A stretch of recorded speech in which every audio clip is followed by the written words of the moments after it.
Video को शुरू करने से पहले आप सभी का थोड़ा सा धन्यवाद करना चाहते थे, क्योंकि हम लोग आज 0 से 1 लाख सब्सक्राइबर्स पहुंच चुके हैं।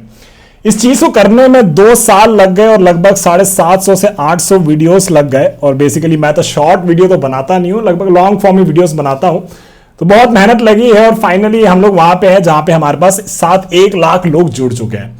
और सबसे बड़ी बात, जब से हमने ये बबुआ डीएसए पैटर्न्स कोर्स शुरू किया है, इसने एक अलग ही टाइप की थोड़ी सी आंधी चलाई थी और चलाई है भी। और इससे ही बहुत सारे लोग हमसे जुड़े हैं डीएसए पढ़ने के लिए। लोगों ने ये रियलाइज किया कि डीएसए पढ़ने के लिए पैटर्न समझना कितना इंपॉर्टेंट होता है। और डीएसए फिर वो थोड़ा ऐसे भी देखने लगता है कि डीएसए को भूल नहीं रहे हैं, डीएसए हमेशा थोड़ा थोड़ा याद रह रहा है, चीजें अपने आप से बन रही है। और ये पैटर्न्स का एक खेल तो होता ही है। तो अगर कोशिश करिएगा कि इस वीडियो में कुछ तो कमेंट कर दें, आप लोगों का कैसा एक्सपीरियंस रहा, कैसा लग रहा है इस कोर्स के साथ। थोड़ा सा मानते हैं कि थोड़ा पेस बहुत ज़्यादा स्लो हो गया है, लेकिन कोशिश करेंगे कि एटलीस्ट इस वीडियो में थोड़ा सा रिएक्शन कमेंट थोड़ा हाइप कर दीजिएगा, ताकि मोटिवेशन थोड़ा बना रहे और हम आगे के पैटर्न्स को थोड़ा और जल्दी पेस में कराएं। ठीक है, स्लो हो गया है, उसका रीजन भी है, उसके बारे में चर्चा करेंगे। आज के वीडियो में 2 चीज़ों के बारे में अच्छे से बात करना चाहते थे। एक तो कि बहुत सारे नए लोग जुड़े हैं, वो ये पूछ रहे हैं कि भाई डीएसए कैसे पढ़े। आपके चैनल में बहुत सारा प्लेलिस्ट है, 750-800 वीडियोस है, लगभग मतलब 400 घंटे का कंटेंट है। तो कैसे डीएसए पढ़े, एक इसके बारे में चर्चा करना चाहते थे।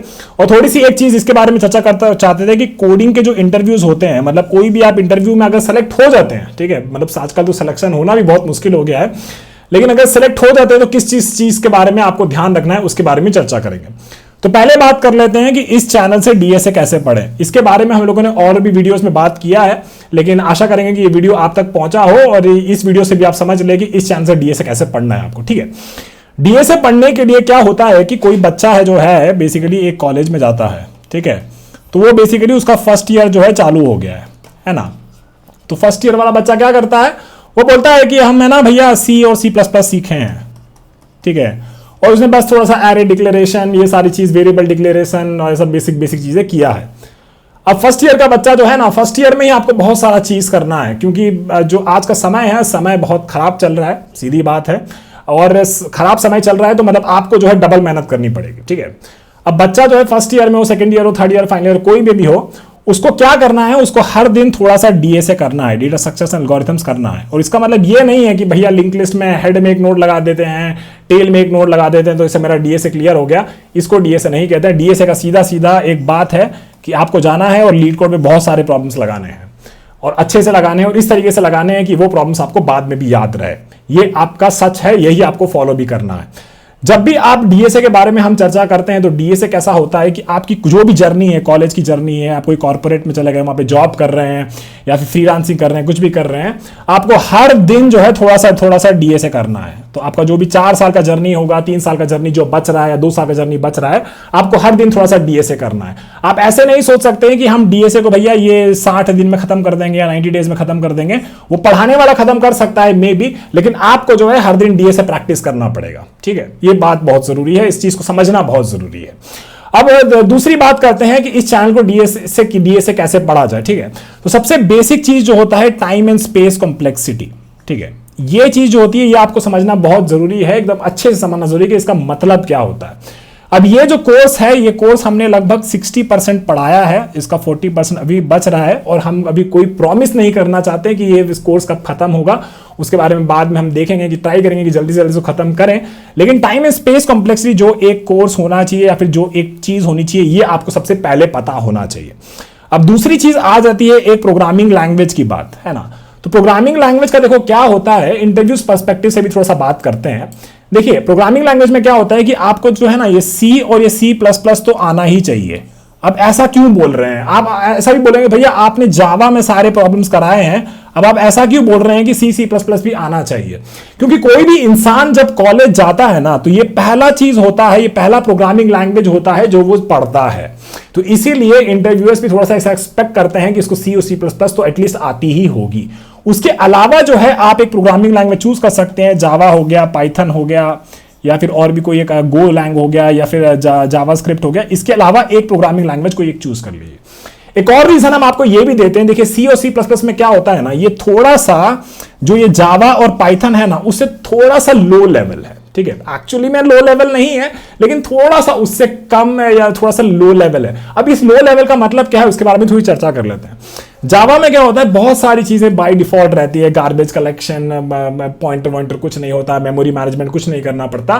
तो उससे क्या होता है कि जो बच्चा है उसका दिमाग उतना खुलता नहीं है कि एक प्रोग्राम जब एग्जीक्यूट हो रहा होता है तो क्या क्या चीजें होती है। इसीलिए जो है अब C++ में जो है मेमोरी मैनेजमेंट पूरा मैनुअल होता है, कोई एक्स्ट्रा ज्यादा ओवरहेड नहीं होता है। एक प्रोग्राम जो C++ को एग्जीक्यूट करने के लिए जो मेमोरी और वो सब चीजें लगती है वो जावा और पाइथन से कम लगती है। क्यों ऐसा होता है, क्यों C ज्यादा परफॉर्मेंट है, ये सारी रीजनिंग जब आप लोग तभी समझिएगा जब C और C++ आप लोग समझ लीजिएगा। इसीलिए हम इसीलिए कहते हैं कि C++ तो एक तो आपको आनी चाहिए, उसके ऊपर जो है आप कोई एक और प्रोग्रामिंग ले सकते हैं, जावा, गो या पाइथन जो भी, ठीक है। अब इस चैनल की बात, इस चैनल में ये भी चीज नहीं पढ़ाया गया है। ये चीज आप कहीं से भी पढ़ सकते हैं, इसमें ज्यादा समय नहीं लगेगा, इसको बेसिकली आप 3 से 4 दिन में कंप्लीट कर सकते हैं। ये कंप्लीट कर लीजिए। टाइम एंड स्पेस कॉम्प्लेक्सिटी का बात करते हैं, 60% जो हमने पढ़ा है वो पढ़ लीजिए। उसके अलावा जो है बेसिकली आप और चैनल से थोड़ा सा और सर्व कर लीजिए और एक दिन में बेसिकली आप इसको भी कंप्लीट कर सकते हैं, ठीक है। अब ये बात हो गया इन 2 चीजों का। अब एक और बात करते हैं, तीसरा चीज जो कि कहा जाता है डेटा स्ट्रक्चर्स, ठीक है। जैसे ही आप कोई प्रोग्रामिंग लैंग्वेज सीख रहे होंगे तो डेटा स्ट्रक्चर्स का मतलब ये होता है कि भाई मतलब कोई प्रोग्रामिंग लैंग्वेज में लिंक लिस्ट कैसे बनाया जाता है, कोई प्रोग्रामिंग लैंग्वेज में एरे कैसे बनाया जाता है, कोई प्रोग्रामिंग लैंग्वेज में कोई 2D एरे है वो कैसे बनाया जाता है, ठीक है। बेसिक डेटा स्ट्रक्चर्स का बात हो गया, लिंक लिस्ट, स्ट्रिंग, एरे, ये सब कैसे काम करते हैं वो समझने का बात हो गया। तो ये डेटा स्ट्रक्चर जो है जब आप एक प्रोग्रामिंग लैंग्वेज समझ लेंगे तो लगभग ये आपका क्लियर हो जाएगा। और आपको क्या करना है, बस खुद से थोड़ा सा माथा मारना है कि भाई अगर इसको हम स्क्रैच से इंप्लीमेंट करते हैं एक लिंक लिस्ट को, कि मतलब लाइब्रेरी कुछ भी नहीं यूज करना है उस प्रोग्रामिंग लैंग्वेज का, खुद से बनाना है तो हम कैसे करते हैं, वो चीज बेसिकली आप लोग बहुत आराम से पढ़ सकते हैं। और अगर इसमें जो है थोड़ा सा हमने जो है एक ऑनबोर्डिंग शीट करके बनाई है, सारे लिंक्स जो है मैं एक डॉक में डाल दूंगा और ये नोट्स भी डाल दूंगा। और ये ऑनबोर्डिंग शीट हमने एक बनाई थी, इसमें मेरे पास कम से कम 42 से 44 वीडियोस हैं, ये आप लोग कर लीजिएगा। और डेटा स्ट्रक्चर्स के बारे में थोड़ा थोड़ा प्रोग्रामिंग लैंग्वेज से और थोड़ा सा यहाँ वहां से पढ़ लीजिएगा तो ये भी आपका हो जाएगा। तो ये जो ऑनबोर्डिंग शीट हमने बनाई है, ऑनबोर्डिंग शीट में कम से कम 43 हमने लिंक्स डाले हैं और ये सारे लिंक्स जो है मेरे ही वीडियोस के हैं। तो आपको ऐसा नहीं है कि कोई इस केस में कहीं बाहर जाने का जरूरत पड़ेगा। और ये इसमें जो भी 43 वीडियोस है, 43 के 43 प्रॉब्लम्स हैं लीड कोड में, और आपको आइडिया भी लग जाएगा कि लीड कोड में प्रॉब्लम्स कैसे सॉल्व किया जाता है। अगर आप डरते हैं कि भैया लीड कोड थोड़ा सा वो लगता है, ये नहीं बनता है वैसा, तो वो भी आपके लिए सॉल्व हो जाएगा। तो ये चीज हमने लगभग 90% जो है ये हम आपको हमारे में मिल जाएगा। अब बात करते हैं एक और चीज का, ठीक है, चौथा चीज का। एक होता है टॉपिक वाइज डीएसए और एक होता है पैटर्न वाइज डीएसए, ठीक है। टॉपिक वाइज डीएसए हमने पढ़ाया था, हमने उसमें कम से कम 350 से कुछ 400 वीडियोस डाले थे। और ये टॉपिक वाइज जो है ये जो आपके और भी दूसरे भैया दीदी है वो भी पढ़ाए हैं, हम भी पढ़ाए हैं, ठीक है। अब इसमें क्या दिक्कत होती है कि इससे आपका जो एक टॉपिक होता है, एक लिंक लिस्ट के प्रॉब्लम्स हो गए या फिर कोई पर्टिकुलर मान लीजिए स्ट्रिंग के प्रॉब्लम्स हो गए, ये सारी चीजें आप लोग कर सकते हैं, उसको आपको अच्छा लगता है, आपका हो जाता है। लेकिन इसमें दिक्कत क्या होती है कि इसको याद रखना मुश्किल हो जाता है। कि इस तरीके से पढ़ते हैं, कोई आपको नींद का गोली खिला देगा, आप लोग सो जाइए 2 दिन के लिए, 2 दिन के बाद उठेगा, आपको सवाल दे देगा, बोलेगा नहीं बन रहा हमसे, ऐसा होगा, ठीक है। तो ये करना चाहिए, एक बार ये गलती करनी चाहिए, हम भी किए थे, तभी हमको समझ में आया कि पैटर्न्स का कितना महत्व है। अब पैटर्न्स का बात कर लेते हैं। पैटर्न्स में क्या होता है कि जैसे मान लीजिए हम बात किए थे कि 30 पैटर्न्स हम लोग डालेंगे, अभी तक हम लोग 9 ही 10 ही पैटर्न्स डाले हैं। लेकिन सबसे इंपॉर्टेंट बात यह है कि सारे के सारे पैटर्न्स हम बहुत कॉम्प्रिहेंसिवली पढ़ा रहे हैं और इसीलिए इसमें बहुत ज्यादा टाइम भी लग रहा है। जैसे कि अगर हम बात करते हैं बाइनरी सर्च की, ठीक है, तो बाइनरी सर्च का भी हम लोग एक पैटर्न डाले थे, उसमें बेसिकली 2 टेम्पलेट का तो हम लोग बात किए ही थे कि एक बेसिकली आपका सबसे बेसिक वाला टेम्पलेट, एक दूसरा वाला टेम्पलेट बेसिकली जहां पे वो कन्वर्ट कर रहा होता है आंसर के वर्ड्स। और इसके बाद हम लोग इसमें एक और पैटर्न डाले थे बाइनरी सर्च में, एक बाइनरी सर्च और आंसर करके, ठीक है। और इसका भी हम आपको टेम्पलेट से समझाए देंगे कैसे इस चीज को सॉल्व किया जा सकता है। अब मान लीजिए कि आपके पास थोड़ा सा भी दिमाग है, लॉजिक बनाना आता है, ठीक है, तो आपको क्या याद रखना है, बस भैया ये टेम्पलेट याद रखनी है, T1, T2 और T3, और सवाल को समझने का तरीका याद रखना है। अगर ये चीज आप अच्छे से समझ लेंगे तो होगा क्या कि आपको जो क्वेश्चन सॉल्व करना है उस क्वेश्चन के लिए बस आप ये लिंक कर पाएंगे, भैया ये टेम्पलेट लग रही है, ये टेम्पलेट लग रही है, ये टेम्पलेट लग रही है, और मेरा सवाल जो है बिल्कुल अच्छे से सॉल्व हो जाएगा। कहने का मतलब ये हुआ, पैटर्न्स की पढ़ाई करने से आपका क्वेश्चन का जो है ऐसा नहीं होगा कि एकदम अंधेरा छा जाएगा आंखों के सामने, एकदम ऐसा पसीना टप टप टप करने लगेगा, ऐसा नहीं होगा। आपको एक फील आएगा कि हाँ हम भी ऐसा सवाल सॉल्व कर सकते हैं। बहुत सारा लोग कमेंट्स में लिखा है कि भैया आपकी पढ़ाई से हार्ड क्वेश्चन भी मेरा कभी कभी बनने लगा है। बहुत बड़ा बात होता है ये कि एक आम बच्चा के लिए किसी का कोर्स लेने से हार्ड हार्ड क्वेश्चन भी बनने लगता है, ये बहुत बड़ा बात होता है। तो दूसरा जो चीज होता है पैटर्न्स का पढ़ाई, तो ये कोर्स अभी कंटिन्यू हो रहा है, थोड़ा टाइम लगेगा इसको करने में, लेकिन हमको मेरा गारंटी ये है कि इस कोर्स को तो हम पक्के से पक्का कंप्लीट करेंगे। तो यहां पे जो है आपका डीएसए इंटरव्यूज के हिसाब से यहां पे कंप्लीट हो जाता है। इसके अलावा अगर आप थोड़ा और एक्सप्लोर करना चाहते हैं, जो कि हम कहेंगे कि थोड़ा थोड़ा एक्सप्लोर करिए, जो कि पांचवा चीज है, ये होता है कि आप लोग कॉन्टेस्ट में पार्टिसिपेट लीजिए। ठीक है, एक दूसरा चीज होता है कि डेली एक लीड कोड एक क्वेश्चन देता है, रैंडम क्वेश्चन, इस क्वेश्चन को भी सॉल्व करिए। इसके अलावा जो है कोड फोर्सेस या फिर वो सब ट्राई करने का कोशिश करिए, इतना जरूरी है नहीं, लेकिन हाँ थोड़ा सा अपने आप को ग्राइंड करने के लिए, मतलब ये पैटर्न्स और ये सारा का पढ़ाई हो चुका है, तो बीच बीच में ये सब चीजें भी करते रहिए। ये क्या देगा, ये आपको वो स्पीड देगा कि मतलब अब मेरे पास सारा औजार वौजार मेरा बैग में रेडी है, अब इस औजार को फट फट से हम चीजें फिक्स करने लगते हैं, ये आपको वो वाला फील देगा, है ना। तो ये चीज आपको समझना जरूरी है कि ये ऐसा भी चीज कि कंपटीशन में पार्ट लेना, डेली चैलेंज है, अपने दिमाग को हर दिन ग्राइंड करना, तो दिमाग की गांठों को खोलना पूरा, क्योंकि दिमाग आप लोग पूरा सड़ा चुके हैं, यहाँ से इंस्टाग्राम ये सब चला चला के फालतू फालतू वीडियोस देख के सड़ा चुके हैं। तो अब उसको थोड़ा सा ना, उसका जो गांठ बन गया है पूरा एकदम जंग लग गया है, उसको एकदम खोलना पड़ेगा। उसे खोलने के लिए ये सारी चीजें जो है हर दिन आपको करनी पड़ेगी। तो कहने का मतलब ये हुआ कि अब ये पैटर्न्स का भी कोर्स है मेरे पास, ये पैटर्न्स का कोर्स मेरा चल रहा है, टॉपिक वाइज जो भी हम पढ़ाए हैं वो भी है मेरे पास। ठीक है, इसके बाद बेसिकली आप लोग ये कॉम्पिटिशन वाला चीज थोड़ा थोड़ा देखिए। अब कहने का मतलब ये हुआ कि मतलब आप कोई भी ईयर में है, फर्स्ट ईयर में, सेकंड ईयर में, थर्ड ईयर में, फाइनल ईयर में, या फिर आप कॉर्पोरेट में जॉब कर रहे हैं, है ना, आपको क्या करना है, आपको हर दिन जो है डीएसए को सॉल्व करना ही है, हर दिन थोड़ा थोड़ा डीएसए प्रैक्टिस करना ही है। चाहे इजी क्वेश्चन लगा लीजिए, थोड़ा हार्ड क्वेश्चन लगा लीजिए, और उसके बारे में जो है हर चीज के बारे में थोड़ा सा इंटर रिविजन के हिसाब से, वो सब के हिसाब से भी रखिए। इन सारी चीजों का हमने पैटर्न्स में अलग अलग वीडियोस डाल रखा है, जहां पे आपको रिविजन कैसे करना होता है वो सब सारी चीजें भी बताइए। चलिए, अब ये हो गया हमारे ये बेसिकली कि हमारे चैनल से डीएसए कैसे पढ़ा जाए। अब दूसरा बात जो हम बोले थे कि क्या हो रहा है कि अभी प्लेसमेंट्स आने वाले हैं कुछ कुछ बच्चों के, तो उनके हिसाब से हम थोड़ा सा टिप्स देना चाहते थे। अब वो टिप्स के बारे में बात कर लेते हैं, तो यहां पे हम लिख देते हैं टिप्स। ठीक है, तो टिप्स में देखिए हमने क्या, अब हम मेरे बारे में थोड़ा सा बता देते हैं। हमने बेसिकली अपना जो प्रीवियस कंपनी था अडोबी, जो कि आपको पता है कि अच्छा कंपनी है, उस कंपनी में बेसिकली हमने 100 से 150 इंटरव्यूज लिए थे। ठीक है, और सारे मैंने डीएसए के ही इंटरव्यूज लिए हैं, और उसके मैं कुछ सिस्टम डिजाइन के वैसे भी इंटरव्यूज लिए थे, पर मेजरली डीएसए के राउंड्स मैंने ज्यादा लिए थे। ठीक है, उसके अलावा जिस स्टार्टअप में हम थे, उस स्टार्टअप में भी हमने कुछ 50 से 60 इंटरव्यूज लिए थे। तो ऐसे करके मैंने मतलब 200-250 इंटरव्यूज लिए, और मैंने कुछ अपने फ्रेंड्स के स्टार्टअप्स के लिए भी इंटरव्यूज लिए। तो लगभग मेरा एक्सपीरियंस है कि मैंने 300 इंटरव्यूज लिए हैं, और इसमें से ज्यादा प्रॉब्लम सॉल्विंग के अराउंड और डीएसए के अराउंड ही लिया है। तो इसके हिसाब से हम आपको थोड़ा सा ज्ञान देना चाहते थे कि क्या क्या चीजें इंपॉर्टेंट होती है। देखिए, जब भी कोई इंटरव्यू में बैठता है ना, तो आपको ना बकते रहना है। ठीक है, बकते रहिए, ये बहुत जरूरी है कि भाई जो भी समझ में आ रहा है ना, वो एकदम बोलते रहिए, रुकिए नहीं, है ना। तो बकने का मतलब ये हुआ कि मतलब ऐसा नहीं कि मेरे गांव में गाय भाग गई है घर से, बकरी एक मर गई है, ये सब नहीं। मतलब उसको प्रॉब्लम के अराउंड कुछ ना कुछ बोलते रहिए, अपने आप माइंड में हल्का फुल्का। और इसके लिए बहुत जरूरी है कि थोड़ा सा अपना मॉक इंटरव्यूज कर लिए, अपने दोस्तों से बात करिए, अपने दोस्तों को क्वेश्चन एक्सप्लेन करने की कोशिश करिए, उसको बोलिए कि साथ में पढ़ते हैं, एक बच्चा को ले लीजिए। क्योंकि बहुत बार क्या होता है कि एक बार एक डीएसए क्वेश्चन में आप फंसते हैं ना, तो उसमें ऐसा फंसते हैं कि 5-6 दिन निकल जाता है और आपको कभी समझ में नहीं आता है। हो सकता है कि दूसरा दोस्त जो है जिसके साथ आप पढ़ रहे हैं, उसका दिमाग थोड़ा सा इस क्वेश्चन के लिए खुला हो और आपको बहुत ज्यादा मदद मिल जाएगी। तो होगा क्या कि जिस चीज को पढ़ने में 5 से 6 दिन लग रहा था, उसको अभी 5 से 6 मिनट में वो प्रॉब्लम एकदम क्लियर हो गया अच्छे से। ठीक है ना, तो ये एक इंपॉर्टेंट चीज है कि बकते रहिएगा, उस क्वेश्चन को लेके समझाते रहिए इंटरव्यू को कि आप क्या कर रहे हैं, क्या नहीं कर रहे हैं। क्या होगा ना, बीच में बहुत बार क्या होता है, हम देखे हैं कि बेसिकली एक बच्चा का इंटरव्यू ले रहे थे, और वो बेसिकली बोला कि मेरे को 10 सेकंड दीजिए, हम थोड़ा सा सोच रहे हैं। तो 10 सेकंड इज फाइन। ठीक है, वो क्या किया, वो 2 से 3 मिनट जो है स्क्रीन पे भी नहीं देख रहा था, अपना नोटबुक में कुछ ना कुछ बनाया जा रहा था। उस टाइम पे हम क्या करें, मतलब हम खुद सोच रहे थे कि अब भाई कुछ तो बोलो, कुछ तो करो, कुछ नहीं हो रहा था कन्वर्सेशन। उसके बाद मतलब वो उसका आंसर भी नहीं बताया ठीक से, और फिर अब हम क्या बोलते हैं, हम उसको फिर रिजेक्ट ही कर दिए। लेकिन जरूरी क्या था कि उस टाइम पे थोड़ा सा कन्वर्सेशन करता था, हमको ये समझ में आता कि कहाँ उसको ब्लॉकर आ रहा है, तो उसको थोड़ा सा हम हल्का सा 1-2 हिंट दे देते, और फिर उसको वहां पे वो क्लैरिटी थोड़ी सी मिल जाती। तो बहुत जरूरी होता है कि इंटरव्यू थोड़ा सा बकते रहना, मतलब बोलते रहना उस सवाल के अराउंड। ठीक है ना। अब एक और चीज है कि जब भी आप कोई इंटरव्यू में जाते हैं, कोडिंग इंटरव्यूज, डीएसए राउंड का इंटरव्यूज का बात कर रहे हैं, ठीक है, उस इंटरव्यूज में अगर आप जाते हैं तो अपने बारे में थोड़ा सा 30 से 60 सेकंड का एक इंट्रो पकड़ लीजिए, ठीक है, कि basically hi I am Anuj Kumar, I worked at Adobe Intuit before and in Adobe I primarily worked as a software developer and I worked on these products and I implemented this and I worked on a startup। ऐसे करके मतलब 30-50 second का complete कर लीजिए अपने बारे में अच्छे से, है ना। अब ये 30 से 60 सेकंड इससे ज्यादा नहीं, मतलब 5 मिनट 10 मिनट यहाँ पे बर्बाद नहीं करिए, क्योंकि ये टाइम कहाँ से जा रहा है, ये आपका इंटरव्यू के टाइम से जा रहा है। उसका जो क्लॉक है ना इंटरव्यू का, उसका क्लॉक से ये टाइम जा रहा है। मतलब अगर 5 मिनट ले लीजिएगा तो इंटरव्यू बोलेगा कि भाई आपके पास 40 मिनट ही है और 40 मिनट में 2 सवाल सॉल्व कर। तो ये जो है 30 सेकंड का जो है एक अपना इंट्रो जो है एक प्रिपेयर कर लीजिए, ठीक है। इसके अलावा 2-3 चीजें और हैं।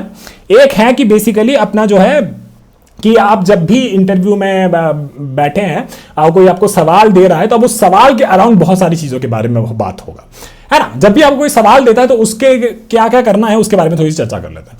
पहला काम क्या होगा, पहला काम होगा आपको ब्रूट फोर्स सोल्यूशन उसका निकालने का कोशिश करना है, ठीक है। ब्रूट फोर्स सोल्यूशन उसका बताने की कोशिश करना है, इंट्यूशन क्या है उसके बारे में बताने की कोशिश करना है।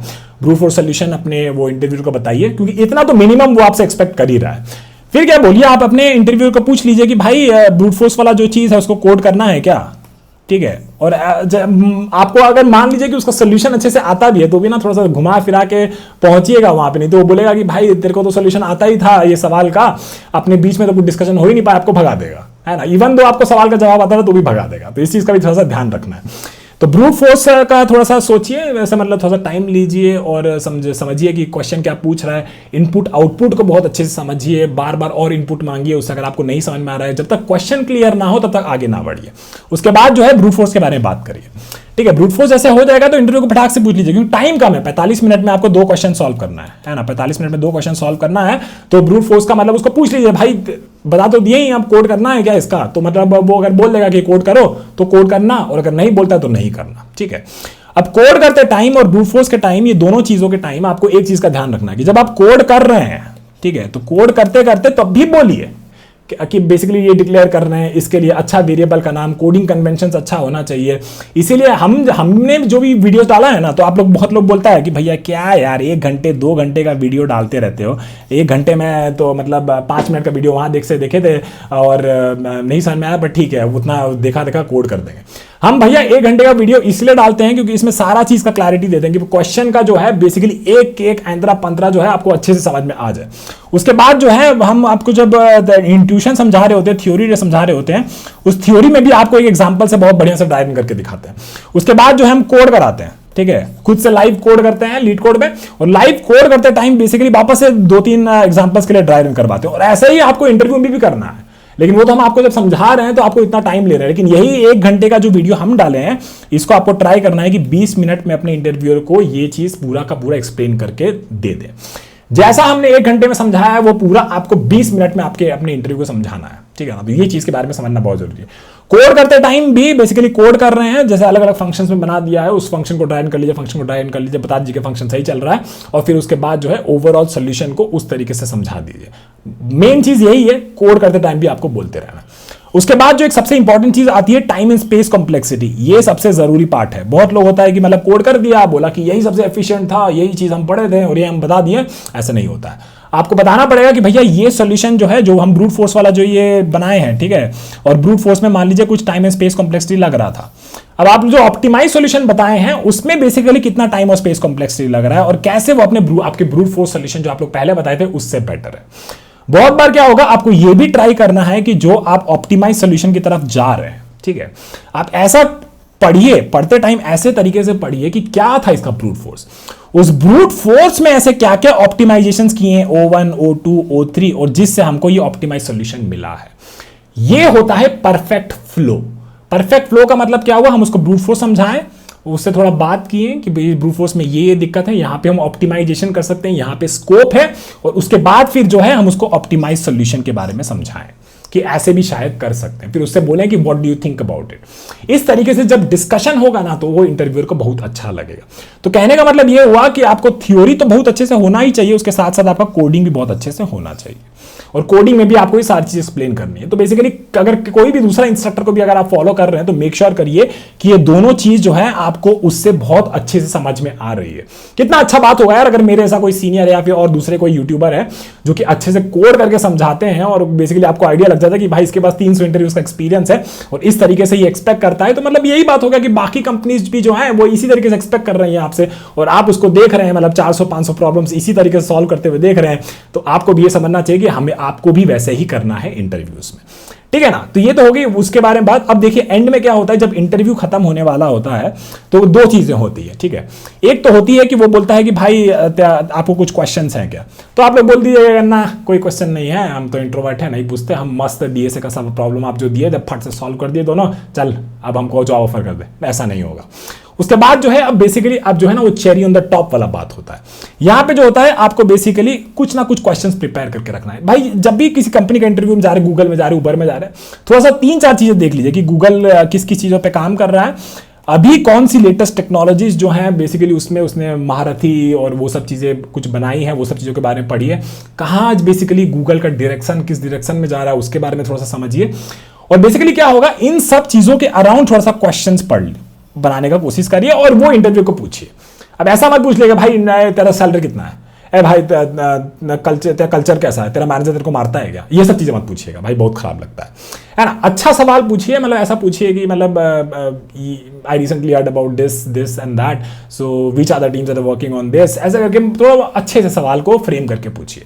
आपका एटीट्यूड, बिहेवियर, ये चीज भी बहुत ज्यादा मैटर करता है, ठीक है। ये तो हो गया कोडिंग इंटरव्यू के टिप्स के अराउंड के बातें और आपको समझा दिए कि प्रॉब्लम को कैसे किया जाता है।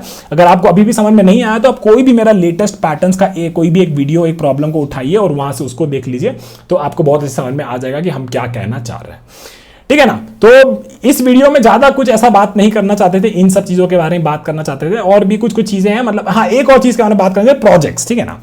तो प्रोजेक्ट्स में क्या करिए, जैसे अभी तो क्या है कि वाइब कोडिंग है, ये स्पेक ड्रिवन कोडिंग है, ये आपका एजेंटिक कोडिंग है, बहुत सारा कोडिंग करके लोग क्या कर रहे हैं, बकवास छोटा छोटा प्लेटफॉर्म P1 P2 करके ऐसे 1000 प्लेटफॉर्म बना दिया है। लेकिन आपको क्या करना है, आपको ना कम से कम 2 से 3 प्रोजेक्ट्स रखने हैं, P1 P2 और P3, और इन प्रोजेक्ट को बड़े प्यार से रखना है, बड़े प्यार से रखना है कि मतलब इन डेप्थ नॉलेज कि भैया कौन सा टेक्नोलॉजी स्टैक कैसे यूज किए हैं, क्यों ये टेक्नोलॉजी स्टैक ही बेस्ट है, बैकएंड के लिए क्या यूज किए हैं, सारा चीज बढ़िया से एकदम, और प्रोजेक्ट भी एकदम बढ़िया होना चाहिए, ठीक है ना। अब बढ़िया प्रोजेक्ट का डेफिनेशन क्या होता है, बहुत ऐसे नहीं बताया जा सकता है, उसके लिए हमें एक अलग से वीडियो बनाना पड़ेगा, लेकिन हम आपको समझाएंगे, कभी आप डेमो वेमो कुछ देंगे तो हम आपको उसमें समझाएंगे। लेकिन कहने का तात्पर्य यह है कि मतलब 2-3 प्रोजेक्ट्स रखिए और 2-3 प्रोजेक्ट्स को ऐसे रखिए कि भैया इसमें एकदम बहुत अच्छे से इस प्रोजेक्ट को समझें।